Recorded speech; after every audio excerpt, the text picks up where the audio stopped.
Bienvenue à InfoSoir, voici les titres. Le mouvement de contestation prend de l'ampleur au Liban. Des dizaines de milliers de personnes manifestent dans la capitale Beyrouth et dans plusieurs villes du pays. Les protestataires dénoncent la corruption et la crise économique.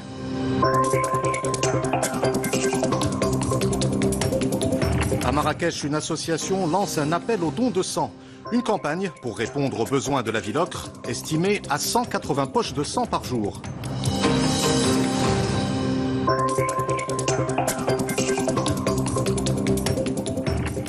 La sélection des joueurs locaux se qualifie pour le championnat d'Afrique des Nations de football.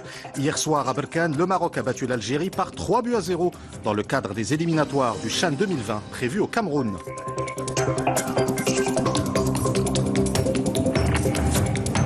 Plus de 200 000 personnes au concert de la tolérance à Agadir. Des artistes comme Fnayer, Soprano ou Black M ont fait vibrer le public présent, comme tous les ans, sur la corniche. Madame, Monsieur, bonsoir. Le mouvement de contestation se poursuit au Liban. Des dizaines de milliers de personnes ont manifesté dans la capitale Beyrouth et dans plusieurs villes du pays. Pour la 4e journée consécutive, les protestataires ont dénoncé la corruption et la crise économique. Le mouvement est né suite à l'annonce d'une taxe sur les transactions de messagerie, mais a pris de l'ampleur pour se transformer en vague de contestation visant la classe politique. Oussama Al-Baqali. Pour ce 4e jour des manifestations, les Libanais sont sortis en masse. Hommes, femmes et enfants ont rejoint le mouvement contestataire par milliers. En ce dimanche, sur leurs lèvres, un seul slogan. Tous veut dire tous. J'ai 16 ans. Ils ont choisi un homme pour devenir ministre de l'Agriculture, ensuite ministre des Finances et après quelques années du tourisme. Il ne peut pas être expert en tout. À la veille de l'expiration de l'ultimatum fixé par Saad Hariri pour avoir l'approbation définitive des membres de sa coalition gouvernementale, 4 ministres du parti Force libanaise ont annoncé leur démission hier samedi. Mais le peuple libanais semble avoir condamné sa classe politique pour corruption, affairisme et mauvaise gestion. Nous venons de la Bekaa, du sud, du mont Liban jusqu'à Byblos et au nord, tous unis. Ce gouvernement n'a travaillé qu'à nous diviser, en confession, en région, en parti, en idéologie. C'est pour cela que nous ne quitterons pas la rue avant que ce régime ne parte et qu'un gouvernement de transition au pouvoir exceptionnel ne soit formé pour reconstruire l'État. Avec une dette publique culminant à 150% du PIB, le Liban arrive en 3e place en termes de taux d'endettement derrière le Japon et la Grèce. Une volonté forte de la part des citoyens en colère contre une classe politique indéboulonnable, des pénuries chroniques d'électricité et d'eau potable, en plus de la cherté du niveau de vie. À Beyrouth, Tripoli et Baalbek, le vent du printemps souffle encore. Et l'ambassade du Royaume du Maroc au Liban annonce qu'elle a mis une ligne téléphonique à la disposition des membres de la communauté marocaine pour leur permettre de communiquer dans les cas urgents liés aux manifestations populaires que connaît ce pays. L'ambassade précise que cette ligne téléphonique, dont le numéro s'affiche sur votre écran, est réservée exclusivement à la communauté marocaine vivant au Liban dans les cas urgents liés à la situation actuelle dans le pays. Les partisans de l'unité de l'Espagne se mobilisent à Barcelone. Ils ont défilé aujourd'hui à l'appel du parti libéral Ciudadanos dans un contexte marqué par un retour progressif au calme après plusieurs jours de troubles et d'affrontements entre indépendantistes et forces de l'ordre. Ce regain de tension en Catalogne intervient à 3 semaines des élections législatives. Les développements avec Rita Saha. Drapeau aux couleurs de l'Espagne et de la Catalogne en main, c'est par centaines que ces antiséparatistes se sont donné rendez-vous devant le siège du gouvernement catalan, porté par la voix du leader du parti libéral Ciudadanos. À l'origine de cette manifestation, ces citoyens espagnols ont exprimé leur attachement à leur pays, ainsi que leur crainte face à l'atmosphère de tension qui pèse sur leur ville depuis plusieurs jours. Nous sommes venus tout d'abord soutenir tous les Espagnols constitutionnalistes, tous les Catalans qui se sentent abandonnés par le gouvernement de Pedro Sánchez et surtout leur dire qu'ils ne sont pas seuls. Nous sommes nombreux à leur côté. Nous allons les soutenir, nous n'allons pas nous taire. Je ne sais pas quand cela va se terminer. Il faut appeler un peu plus au respect car l'attitude des indépendantistes nous fait peur. Depuis une semaine, la Catalogne est comme scindée en deux parties. D'un côté, les partisans de la Constitution, de l'autre, les indépendantistes. Ces derniers rejettent la condamnation à de lourdes peines de prison de 9 leaders séparatistes. Si la situation semble s'être calmée ce week-end dans la capitale catalane, les scènes de guérilla qui ont fait près de 600 blessés cette semaine à Barcelone ont laissé un goût amer à de nombreux habitants, plus divisés que jamais. Aujourd'hui, nous nous dressons contre la police espagnole qui a agi ces derniers jours avec une violence excessive. Et les gens qui participent à la manifestation veulent éviter que ça se reproduise. Je crois que les forces de sécurité de l'État font un travail qui est peut-être trop léger à mon goût, mais elles reçoivent des ordres du ministère et ne peuvent garantir la paix sociale. Face à cette vague de contestation, le président catalan a proposé au gouvernement central d'entamer des négociations sans condition, un appel décliné par le chef du gouvernement.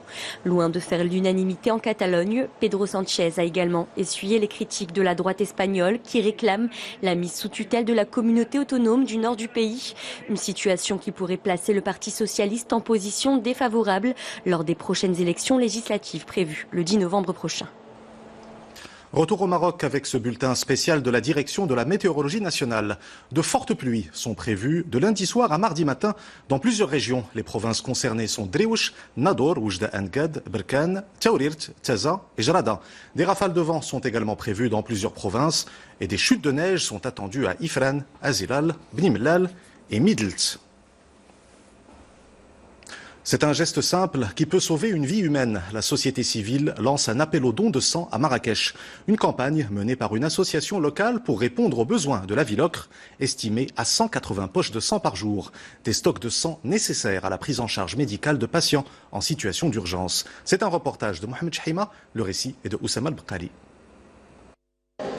Ces jeunes n'ont pas hésité un seul instant à répondre à l'appel de la société civile à Marrakech pour donner de leur sang. Un acte qui ne dure pas plus d'une dizaine de minutes, mais qui pourrait sauver plus d'une vie. Je me suis encouragé, j'ai ramené mes amis pour donner notre sang. Je travaille au centre hospitalier universitaire et nous partageons chaque jour les souffrances des patients. D'après le Centre national de transfusion sanguine, les stocks de sang au niveau national accuseraient des baisses en hiver, notamment dues aux réticences des donneurs en raison des maladies saisonnières. Le besoin, lui, augmente continuellement. Actuellement, le centre de transfusion sanguine de Marrakech reçoit une demande des hôpitaux et des centres de santé de 180 à 220 pochettes de sang. Les statistiques du ministère de la Santé démontrent que seuls 2% des Marocains donnent de leur sang. Nous essayons au mieux de diffuser cette culture dans la société marocaine. Infuser la culture de la transfusion sanguine chez les Marocains est capital, car c'est un don de soi qui redonne à l'autre vie et espoir. Sauver des patients en situation d'urgence, c'était justement le thème d'une compétition internationale organisée à Prague, en République tchèque. Il s'agit bien sûr de simulation médicale. Et c'est une équipe marocaine qui a remporté le trophée, une équipe composée d'étudiants de la faculté de médecine et de pharmacie de Oujda. Après leur exploit, ils sont de retour dans la capitale de l'Oriental. C'est un reportage de Oussama Oufkir et Younes Nasseri. Le récit est de Sarah Jabri. Organisation en situation, rapidité et efficacité, des compétences dont ont fait preuve Oumaïma, Fatema, Idriss et Amine, 4 étudiants de la faculté de médecine et de pharmacie de Oujda ayant remporté la compétition internationale de la simulation médicale. C'est le fruit d'un travail d'équipe assidu qui nous a permis de nous qualifier et de remporter cette prestigieuse compétition. L'objectif éducatif de la simulation médicale est de parvenir à une maîtrise sans mettre en danger la vie du patient. C'est un exercice qui nous permet d'acquérir les bons réflexes et les gestes d'urgence.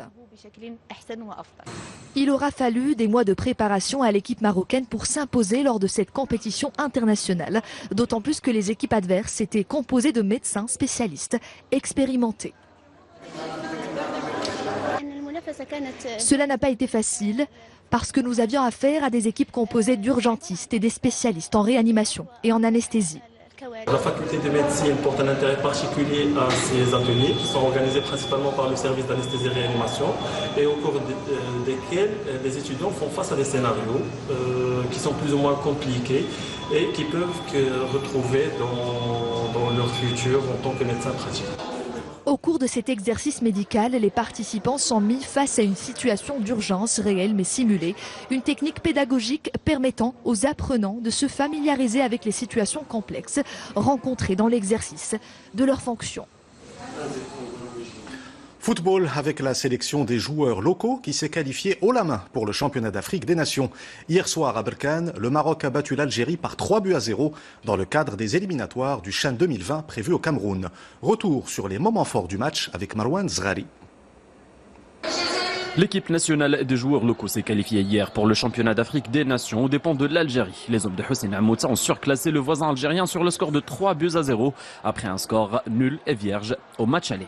Le champion en titre a scellé la rencontre dès la première période. L'ouverture du score est signée Badr Banoun du point de pénalty à la 27e minute de jeu. Nous avons eu plusieurs occasions après ce premier but. On a essayé de maintenir notre pressing jusqu'à inscrire 2 autres buts en première période, ce qui nous a permis de jouer sereinement la deuxième mi-temps. 5 minutes plus tard, c'est Hamida Haddad qui reçoit une passe de l'Berkaoui pour inscrire la deuxième réalisation de la rencontre. À peine 14 minutes passées du premier but, Nahiri fait trembler à son tour les filets adverses et clôt le score 3-0 pour le Maroc.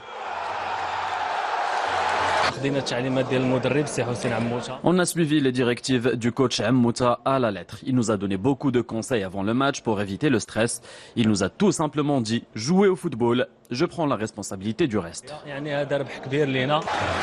Après la pause, les Lions de l'Atlas ont parfaitement géré leur avantage au score et l'ont maintenu inchangé jusqu'au coup de sifflet final. Ils valident ainsi leur ticket pour la phase finale du tournoi prévue au Cameroun l'année prochaine. Nous ouvrons la page culturelle de ce journal avec le Festival de la culture soufie à Fès. L'événement en est à sa 12e édition.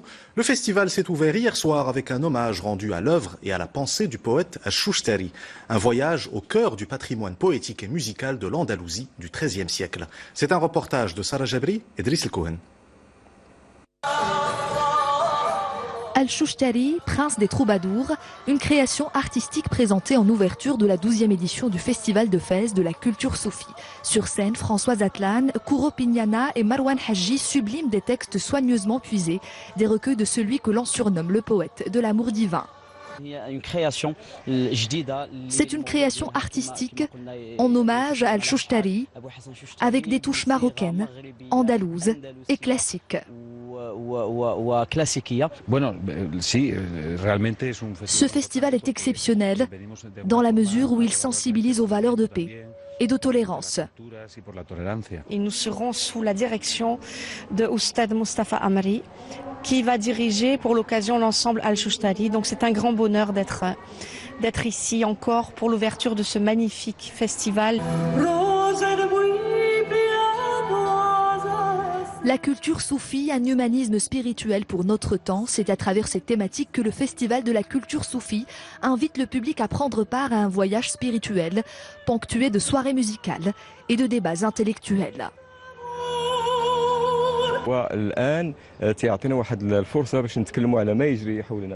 C'est une occasion pour nous de nous réunir et d'échanger autour du monde actuel et comment le soufisme peut favoriser un renouveau social, culturel et humain.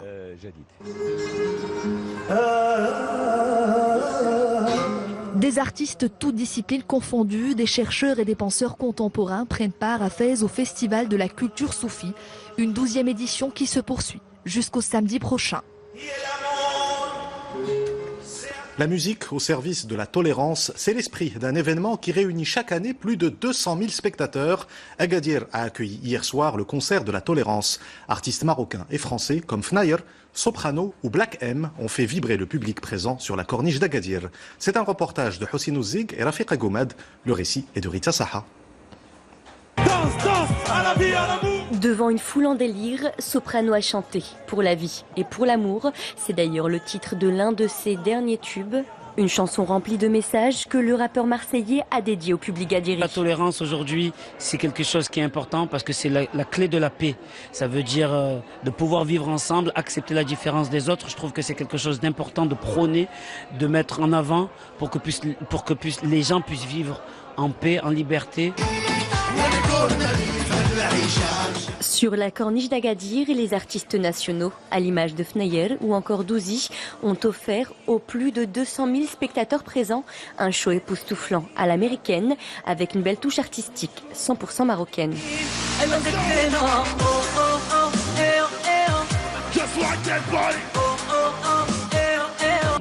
C'est très important pour l'image du Maroc. Le spectacle sera diffusé sur de nombreuses chaînes à l'international et nous montrons les valeurs prônées par notre pays, à savoir l'amour et le vivre ensemble. L'artiste Slimane, Vita, Dadju, les New Gypsies et bien d'autres artistes de renom ont cette année encore répondu présent et ont offert aux Gadiri un show exceptionnel.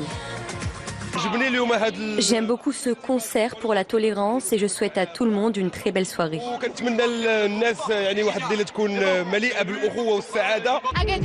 Agadir est réputé pour le vivre ensemble et accueille toujours des artistes du monde entier. Un concert placé donc pour sa 13e édition sous le signe de la tolérance et du respect, un spectacle exceptionnel et surtout un bel appel à la paix et au vivre ensemble en musique et en rythme que les mélomanes ne sont pas prêts d'oublier. Avant de nous quitter, je vous rappelle l'une des principales informations de cette édition. Le mouvement de contestation se poursuit au Liban. Des dizaines de milliers de personnes ont manifesté dans la capitale Beyrouth et dans plusieurs villes du pays. Pour la 4e journée consécutive, les protestataires ont dénoncé la corruption et la crise économique. Le mouvement est né suite à l'annonce d'une taxe sur les transactions de messagerie, mais a pris de l'ampleur pour se transformer en vague de contestation visant la classe politique. C'est la fin de cette édition. Vous retrouvez tout à l'heure Hicham Rarfaoui pour Al Massaïa et demain Ihsan Dembel pour Infosoir. Excellente soirée sur 2M.